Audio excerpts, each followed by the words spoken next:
But to get to the point is, our nation, our world as a whole is a depressed nation, okay? So everybody has dealt with some type of form of hurt, pain. I just spoke about this the other day, deception. You know what I'm saying? Like, we all been through something in our life, whether it's big or small to whoever. We all been through something in our life. Some people heal from what they've been through, and some people bleed on others. And bleeding on others doesn't mean that you have to go in physically or verbally say something that can offset somebody.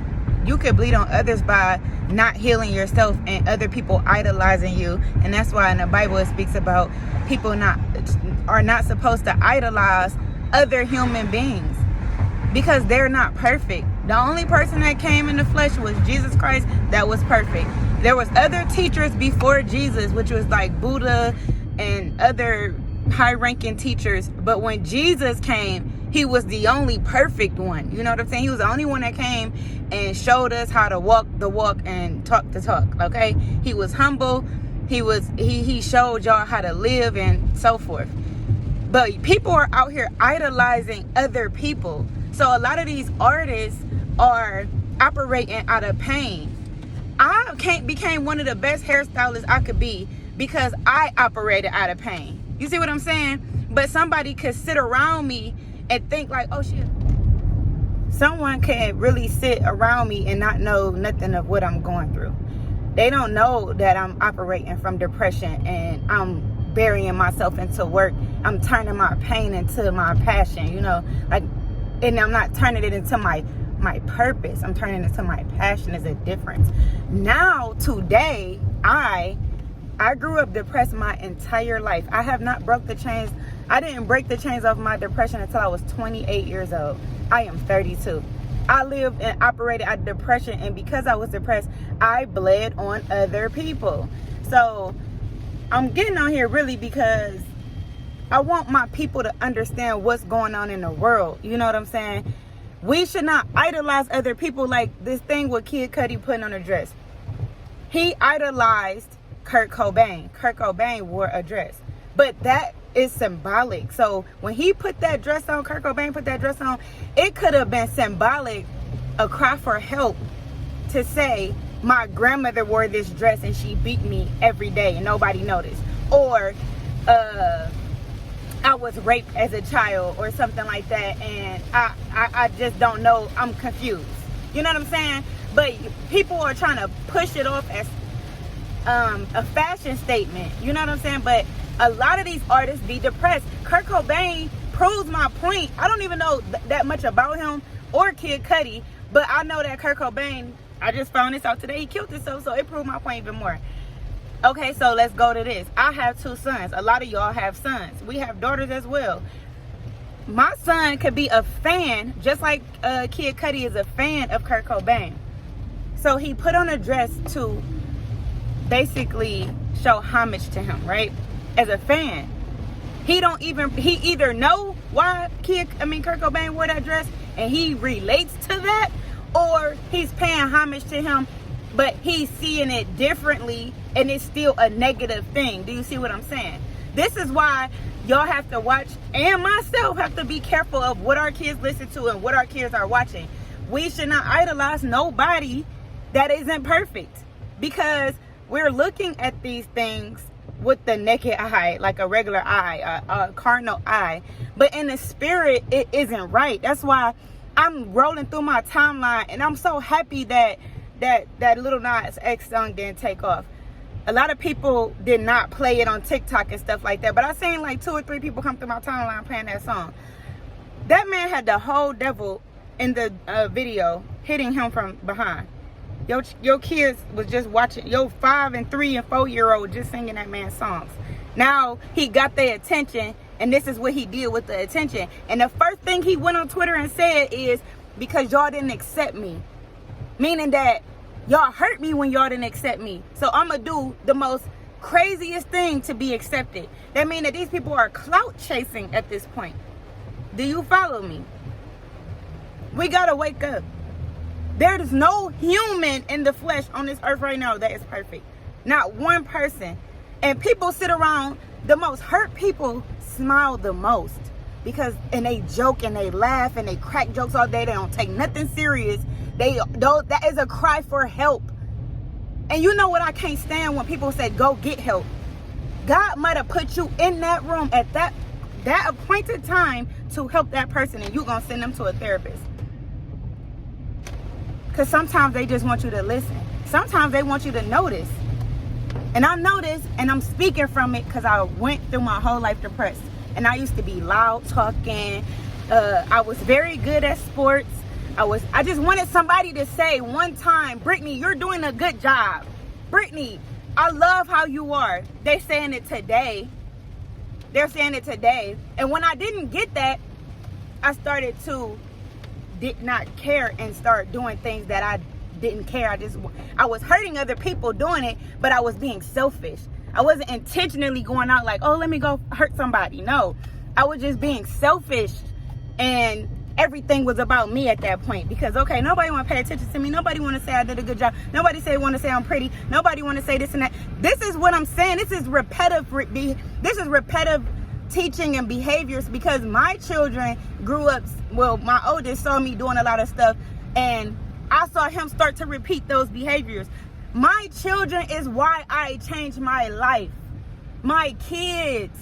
It was when I had my second child and I saw that what I was doing was not getting me anywhere, and it wasn't going to lead them nowhere neither. Y'all got to stop justifying this crazy behavior that these artists are putting out here. They are humans. They went through things. Missy Elliott said it in her interview. Half of these people done committed suicide. They done went to drugs because they saw that the fame and the clout chasing and the money and none of that could heal was broken on the inside. I spoke about this on my YouTube. I have everything in life that I want material-wise. There is nothing I want material-wise. I have it all. And I'm still not 100% happy. Because that material stuff do not fix what's broken on the inside.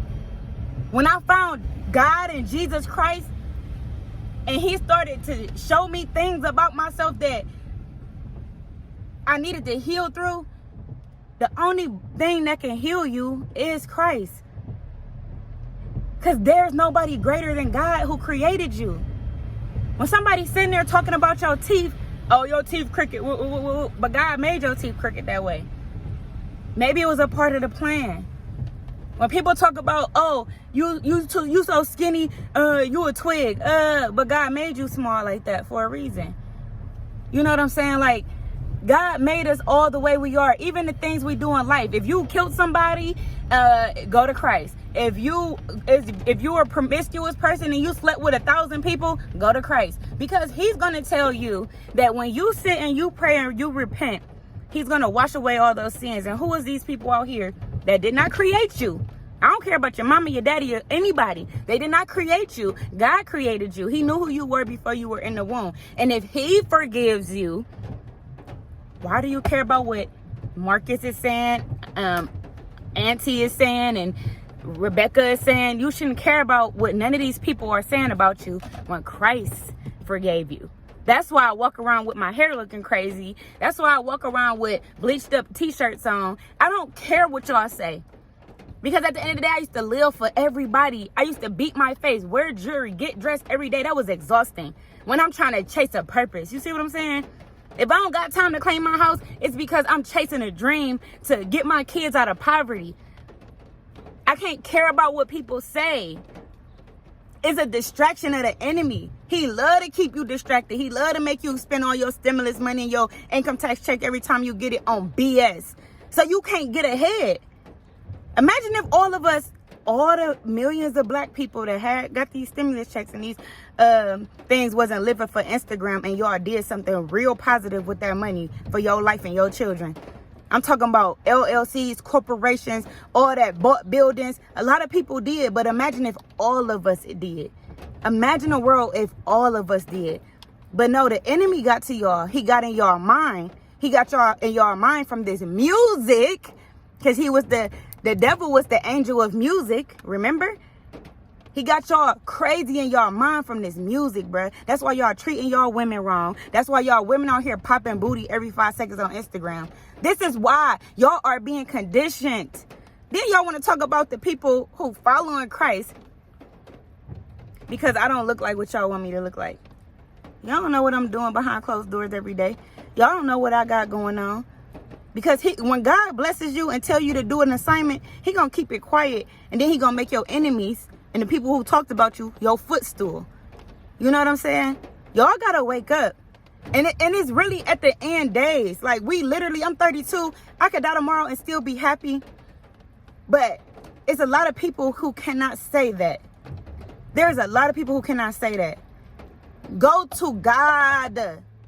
The Bible will tell you about these people. When you start living right, then people be like, oh, I can't stop drinking, I can't stop smoking. I'm not nobody to judge you.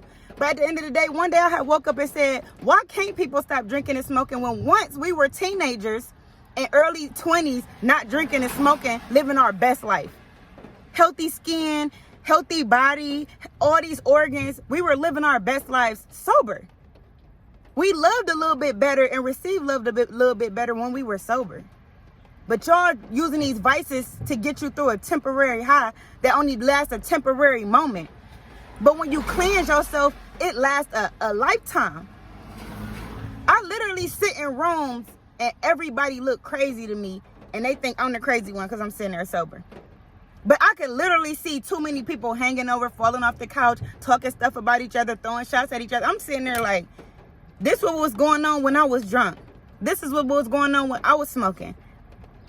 I was a part of that. But now I'm sitting on the outside looking in. They be like, oh, you a grandma. Oh, you boring. No, I got my mind.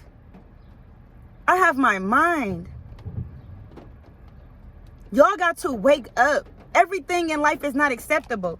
That's why in the Bible it says do things in decency and in order. And also, too much of anything is abuse.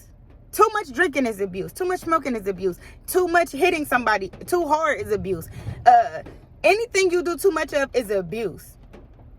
Everything in this world is not accepted. Everything in this world is not meant to be done. Y'all know that. Because if it was meant to be done, it wouldn't be laws and stuff in place. It wouldn't be a whole bunch of things. Some rules are meant to be broken for certain people. And God has laws. Some of the things in the Bible was broken and God gave them he told them to do it. He told them to do this on this day, do it this way, kill that person in the Bible, but it was rules against it so that everybody wasn't out living in chaos doing it. It was a time and a place and a reason for it. That's why he said, I can forgive your sins. Imagine if somebody rode up on me and my kids right now with a gun, and I have a gun, and I killed them to protect me and my children. You think God won't forgive me for that? He will. It been times in the Bible he told somebody to slew somebody. But if everybody on my street was killing each other, now we have a problem. Who gonna survive? You see what I'm saying? So some stuff was meant to be bent. Some stuff was meant to be broken. But it was at the will of God saying so. Not because of your will. Not because of you living in your flesh and in your feelings and because you don't want to heal. Y'all have to wake up. Because if my son was a big fan of Kid Cudi and he came outside tomorrow and said he had on a dress, I am not, as a mother, I don't care what y'all say, I'm not accepting that. Now we got to dig deeper into your mental that a depressed kid is following a suicidal kid, and my son listening to that type of music, something is wrong with my baby. That's the wake-up call. That's what you're supposed to open your eyes to. That's a cry for help. Because I did it. Everything I did it in a positive way, but it was a cry for help. But y'all don't pay attention enough to certain people. Because I've been sitting by mother effers and wanted them to ask me just one good question. But they probably sit next to me the same way. That's why I like when people sit quiet.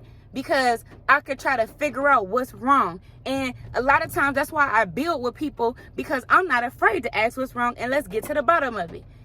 And I done had a client tell me she respected me so much because nothing she ever told me came back to her. And we share the same group of friends. Because I'm not like that. Half of the time, I can't even remember everything that's being said to me because I got so many clients and they all tell me stuff. But when they come back and sit in my chair, we right back to it. I don't care enough to tell you somebody else's business. And that's what a lot of people need to stop doing too. Stop running around telling other people business when you're hurting yourself. Because if you was sitting in somebody else's chair, you wanted to tell them some stuff, you going to be mad when they do that to you. And you was just venting trying to heal. We got to start trying to heal. I can literally tell y'all a list of women that I came across, and I can tell you exactly why y'all single. I could give you a list of men that I came across and talked to, and I could tell you exactly why they're single. Because I have a lot of time that I spend by myself, and I can analyze things. And I'm not saying this in a negative way. I'm saying this because this is how I help. This is what I pay attention to. So when they come to me, I can open their eyes to the thing about their self that they need to work on. We all need to heal. But God took me through the healing process so I can help other people. He done called a lot of y'all and y'all don't answer. Y'all got to get it together, man. Come on, let's get it together.